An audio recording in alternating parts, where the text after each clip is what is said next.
안녕하세요. 공인중개사 라이크 부동산입니다. 오늘은 여러분들께 최근에 있었던 부동산 특별위원회에서 나왔었던 보도자료를 가지고 여러분들과 이야기해보는 시간을 갖도록 하겠습니다. 공급, 금융, 세제 이러한 것과 관련해서 앞으로 어떻게 진행이 될지 이야기가 나왔는데, 그 중에서 여러분들께서 아셔야 하는 부분, 대출, 그리고 임대사업자 축소, 그리고 양도세, 그리고 종부세, 이러한 부분들은 꼭 알고 가셨으면 해서 오늘 시간을 마련하였습니다. 지금 바로 보시죠. 보도자료 나왔고요. 날짜는 21년 5월 27일에 나왔습니다. 여기서 보시면은 이 파란색으로 표시된 것은 아직 확정된 게 아니라 나중에 6월 중 대안을 마련한다고 하는데, 어쨌든 가장 핵심이 될 수 있는 양도세, 종부세 부분에 대해서 이야기가 아직 필요하다라고 보시면 될 것 같습니다. 그리고 내용 중에서 보시면 공급 대책은 제가 봤었을 때는 어차피 뭐가 됐든 간에 향후 5년 안에 뭔가 해결 보기가 쉽지가 않습니다. 그렇기 때문에 이 부분은 그냥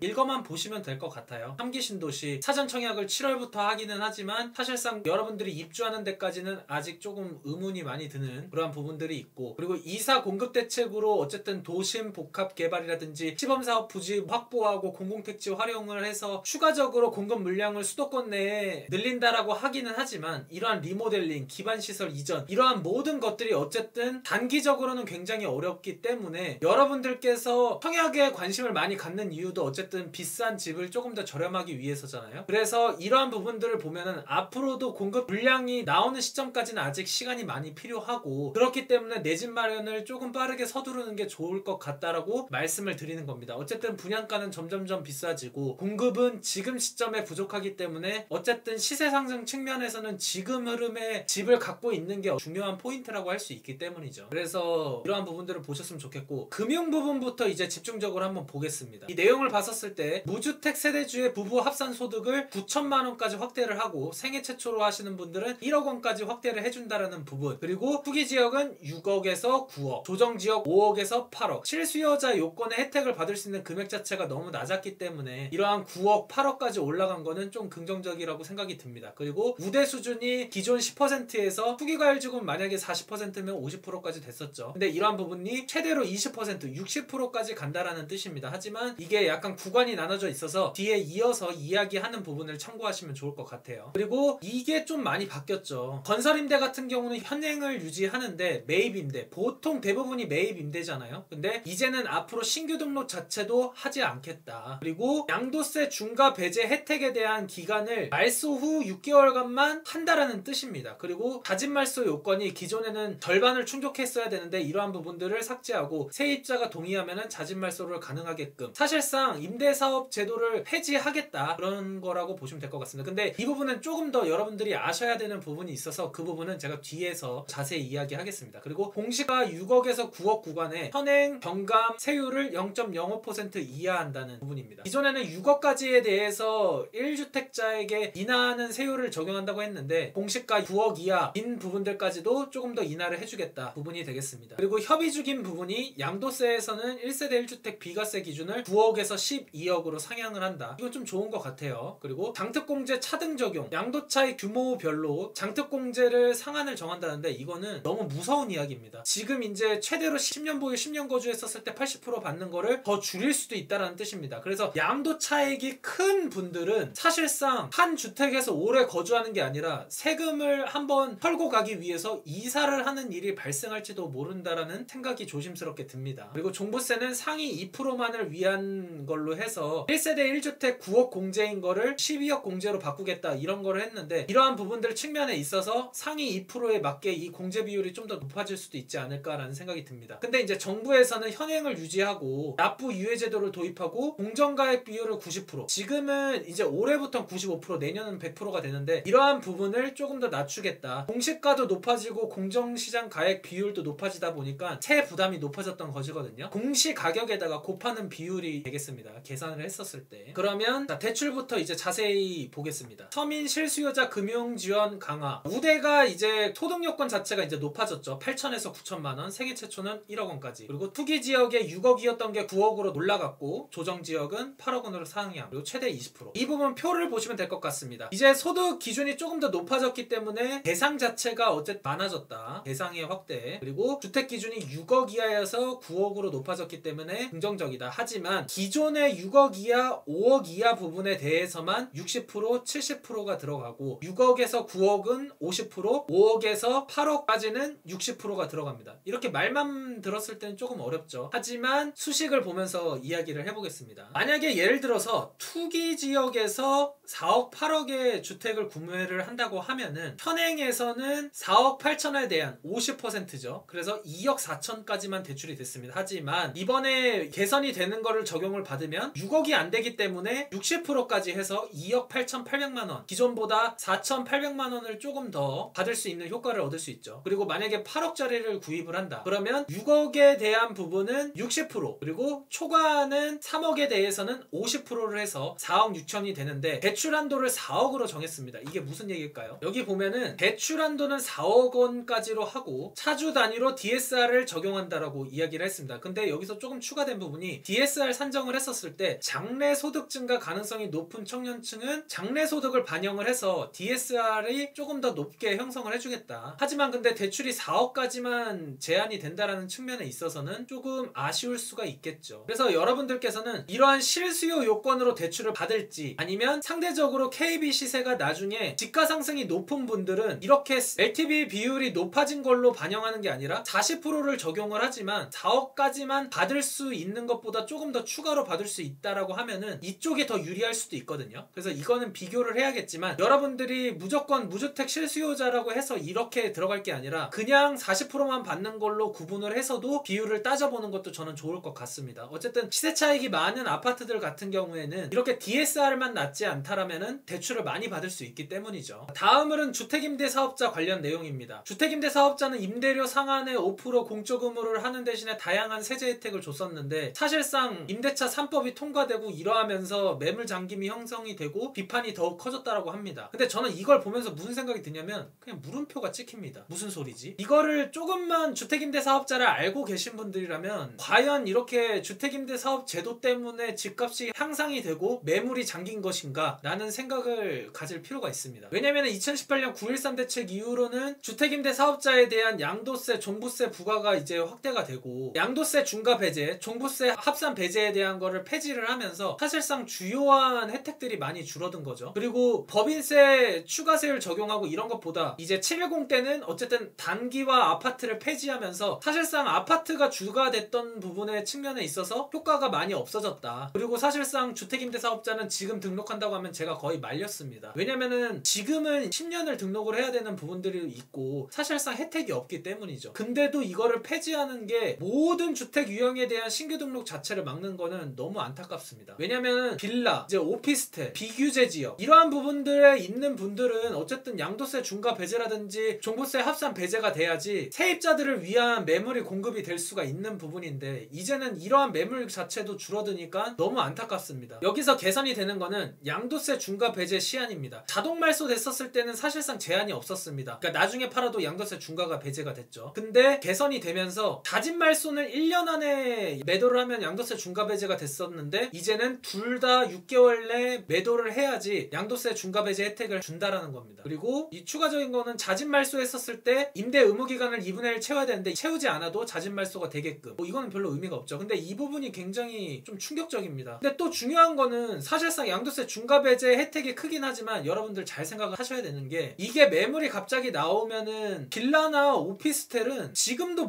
적지가 않습니다. 근데 우리가 선호하는 건 뭐죠? 신축 아파트 이러한 것들로 지금 시세가 상승하는데 굳이 빌라나 오피스텔 이런 분들까지도 규제가 들어가야겠나 라는 생각이 듭니다. 이게 과연 진짜로 주택시장을 안정하기 위한 걸로 준비를 한 게 맞는지 저는 의문이 들 뿐이고 이러한 대상에 해당이 되는 분들은 조금 더 빠르게 움직여야지 된다라고 지금 말씀을 드릴 수밖에 없을 것 같습니다. 정부에서 보는 입장은 종부세 합산 배제, 임대 의무 기간이 끝나면은 추가 연장 없이 정상적으로 과세를 한다 그런 부분들이 있는데 이거는 뭐 이미 기존에 다 있었던 이야기고 그리고 제가 또 말씀드리고 싶은 거는 사실상 2018년 9월 14일 이후로 취득하는 부분에 대해서는 종부세 합산이나 양도세 중과 배제가 어차피 들어가지가 않습니다. 조정지역에서 물론 뭐 비규제 지역은 아닌 경우도 있죠. 근데 이러한 혜택이 이미 축소가 되어 있는데 양도세 중과 받더라도 그 세금을 충당하고 매물을 내놓지 않게 되면은 더 악조건이 됩니다. 그렇게 되면은 사실상 빌라나 이러한 부분들은 사지도 않고 매물도 안 나오니까 빌라 가격들까지도 높아지는, 오피스텔 이러한 부분들도 높아지는 상황이 저는 벌어질 수밖에 없지 않을까라는 생각이 듭니다. 그래서 이런 것들을 보면은 절대적으로 여러분들이 최고의 입지 청약만 노리는 게 아니라 주거의 안정이 우선적으로 될 수 있는 아파트들은 무조건 잡는 게 좋다라고 생각이 듭니다. 특히나 신축 아파트는 중요한 측면이 있죠. 그래서 여러분들께 최근에 청약 물량 중에서도 굉장히 좋은 입지가 아니고 시세 차익이 많이 크지는 않지만 그래도 소개를 해드렸던 이유가 이러한 부분에 있습니다. 나중에는 더 높은 가격들 때문에 전세를 구하는데 굉장히 힘드실 수가 있어요. 그러니까 그러한 부분들을 잘 아셨으면 좋겠습니다. 그리고 세입자 보호를 위해서 LH에서 공공임대 사업으로 임대를 낀 채로 양도하기 힘든 거를 이제 매수한다라고 하는데 이거는 별로 저는 좀 의미가 없습니다. 왜냐면은 저는 2억에 팔고 싶은데 여기서는 1억 5천에 산다고 하는데 이걸 팔겠습니까, 여러분? 그러니까 이러한 금액적인 측면이라든지 굉장히 문제가 많을 수가 있어요. 그래서 안타깝습니다, 조금. 그리고 재산세 경감세율 같은 경우에는 기존에 6억까지 혜택을 줬던 거에 동일하게 주겠다. 근데 사실상 뭐 18만 원 이나 받으려고 여러분 이게 뭐 의미가 있나요? 그냥 차라리 월세 조금 더 높여가지고 있는 게 이거보다 더 이득이 될 것 같은데, 왜냐면 1주택자이면서 세입자로 지내는 분들 많으시죠. 어쨌든 주택을 사고 임차인을 낀 상태로 월세 사시는 분들, 이러한 부분들은 어차피 이러한 측면에서 개선이 되고, 그리고 이러한 부분은 어차피 지금 임차로 살고 계신 분들은 별로 의미가 없습니다. 왜냐면 어차피 재산세 안 내잖아요. 재산세를 안 내기 때문에 별로 의미가 없는데 이러한 부분들이 과연 진짜 시장의 안정을 찾기 위한 데 도움이 되는 게 맞나, 이러한 생각이 듭니다. 그리고 양도소득세 보겠습니다. 양도소득세 같은 경우에는 물가 상승률을 고려해가지고 뭐 9억 원을 상향을 할 필요가 있다라고 하는데, 왜냐면은 보통 비과세라는 거는 9억 이하에 대해서 비과세를 받는 거기 때문에 이러한 부분들을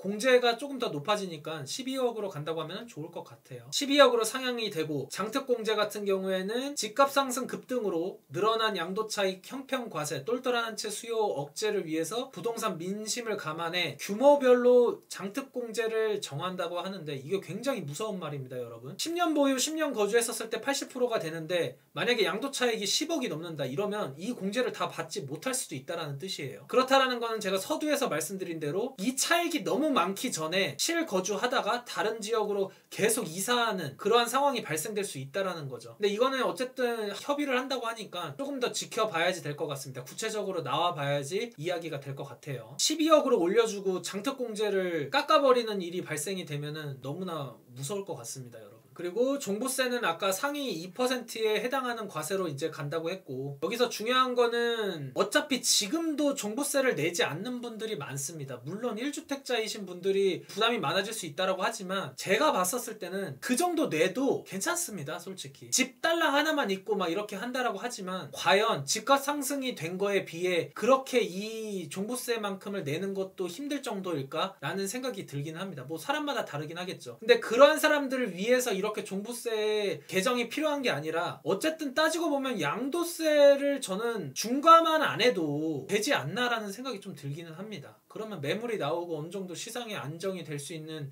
측면도 있을 테니까요. 그리고 정부 안으로는 이제 납부 유예 제도, 1주택자로서 실거주하면서 60세 이상 3천만 원 이하이신 분들은 조금 더 유예를 해주겠다라고 하는데, 나중에 상속할 수 있는 소유권 변동 시점까지 유예를 해주는데 이자를 부과를 한다고 하기는 하네요. 근데 이게 뭐 별로 큰 의미가 있나 모르겠네요. 그리고 주택분 공정시장 가액 비율을 90%로 동결. 자, 21년부터는 95%, 그러니까 공시가격이 있고 95% 곱하고, 내년부터는 공시가격 상승에다가 100%까지 원래 올리는 거였거든요. 이게 너무 높다 보니까 이거를 90%로 동결을 하겠다. 왜냐면은 공시가격도 올라가고 공정시장가액 비율도 올라가면은 종부세 부담이 크기 때문이죠. 근데 이건 좀 좋을 수도 있을 것 같습니다. 그리고 10년 이상 장기 거주 공제 비율을 신설을 하겠다. 이 부분은 무슨 내용인지 이걸 보겠습니다. 만 60세에서 65세는 20%, 만 65세에선 70세는 30%, 70세 이상은 40%가 됩니다. 70세 미만까지는 30%죠. 그리고 5년에서 10년 미만 20%, 10년 이상 15년 미만 40%, 15년 이상이면 50%, 최대 90%까지 했었을 때 그 중에서 80%까지 인정을 해줍니다. 그러니까 두 개를 더해서 90인데 90 중에서 80%까지가 최대로 인정을 하는 거죠. 근데 중요한 건 뭐죠? 이게 이제 공제 비율인데 1가구 1주택자 보유주택 10년 이상 거주하는 경우 10% 장기거주 세액공제 신설을 적용 적용을 한다고 합니다. 근데 이게 뭐 사실상 최대 80%면은 이게 10% 한다고 한들 크게 의미가 있을까 하는 생각이 들긴 합니다. 어쨌든 장기 거주할 정도면은 대부분 연세도 조금 있으시고 보통 10년 정도는 사신 상태에서 이렇게 되면은 80% 금방 채우기 때문이죠. 이 부분은 조금 더 지켜봐야지 될 것 같습니다. 자, 오늘 여러분들께 부동산 앞으로의 방향에 대해서 어떤 식으로 흘러갈 수 있는지 보도자료를 가지고 이야기를 나눴습니다. 분명히 앞으로는 시장이 조금 더 힘들 수밖에 없는 조건들이 많이 있습니다. 공급이 되기 전까지는 내 집 마련을 하기 위한 노력을 여러분들께서 조금 빨리 하시는 게 좋을 것 같습니다. 물론 임대사업자이신 분들도 앞으로 세금 전략을 어떻게 할지, 거주주택 비과세 혜택을 받기 위해서는 말소하기 전에 처리를 해야 되는 부분이라든지, 그리고 거주주택 비과세를 위해서는 다른 주택과 5% 상환이라든지 이러한 것들을 잘 지키고 있는지도 다 파악을 해야 될 필요성이 있습니다. 그런 것은 미리미리 준비를 하는 게 중요하기 때문에 그러한 부분들 잘 체크하셨으면 좋겠고, 청약을 준비하시는 분들도 너무 나중에